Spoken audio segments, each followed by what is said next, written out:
मांजरीत राजेबागस्वार उरुसानिमित्त गवरवाडची घोडागाडी प्रथम.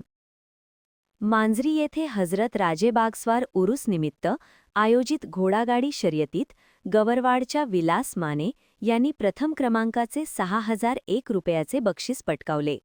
दत्तवाडच्या धीरज कोळी यांनी द्वितीय क्रमांकाचे 5001 रुपयाचे बक्षीस पटकावले. तर अकिवाडच्या जेम्स यांनी तृतीय क्रमांक मिळवत 4001 रुपये बक्षीस पटकावले. शर्यती पाहण्यासाठी शर्यत शौकीनांनी गर्दी केली होती. शर्यतीनंतर उरूस कमिटी व मान्यवरांच्या हस्ते बक्षीस वितरण करण्यात आले. यावेळी माजी ग्रामपंचायत अध्यक्ष बसवानी नरवाडे, पोपट लामकाणे, वसंत यादव, पोपट कोळी, जाकीर तराळ, बुढन मुल्ला, राजू कोकणे, अब्दुल तांबोळी, सलीम तांबोळी यांच्यासह मान्यवर उपस्थित होते. महान कार्य न्यूजसाठी बजरंग रोडे, मांजरी.